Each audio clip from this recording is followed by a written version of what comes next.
President-elect Donald Trump is outlining more of his plans ahead of the first day of his second term in office. In his first televised interview since winning the election, Trump vowed to pardon people currently jailed for participating in the January 6th insurrection. He also promised to end automatic citizenship for anyone born in the United States. First of all, they're costing us a fortune. But we're starting with the criminals, and we got to do it. And then we're starting with others, and we're going to see how it goes. Well, I don't want to be breaking up families, so the only way you don't break up the family is you keep them together, and you have to send them all back.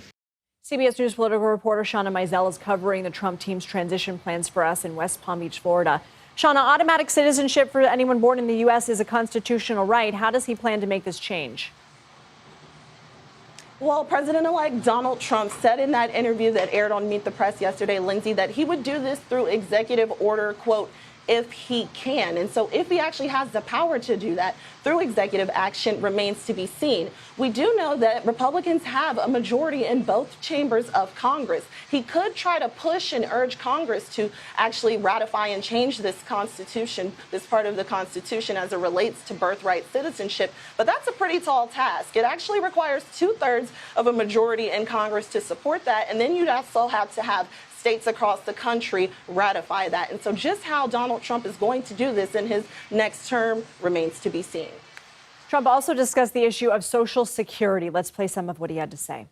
I said to people, we're not touching Social Security, other than we make it more efficient, but the people are going to get what they're getting. Do we know what the president-elect plans to do to make it more efficient?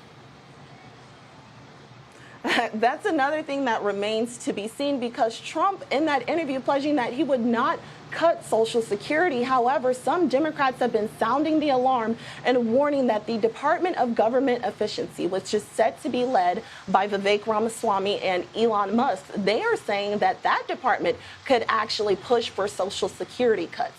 And so just what he means by more efficient, we actually don't know right now.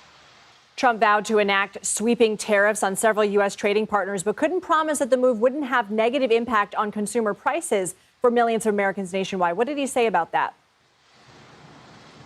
Well, this is a key part of Donald Trump's campaign promises. He said that he would enact these tariffs. He repeated it quite often out on the campaign trail. And even though economists have warned that this could have devastating effects, he's still pushing ahead with this plan, seeking to make good on his campaign promise. Now, why is President-elect Donald Trump doing that? Well, in pushing for these tariffs, Trump has said that this could curb the flow of drugs into the United States, but it could also encourage companies to bring their manufacturing jobs back to the United States and push for job growth within the U.S. Trump just returned from his first international trip since winning the election. How was he received?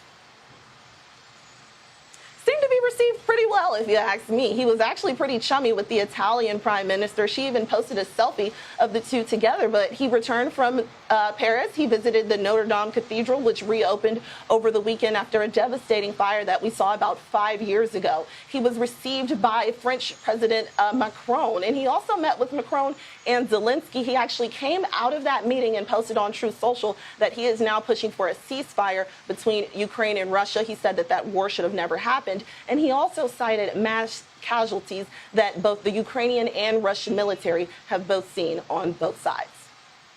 Shawna Mizelle, thank you.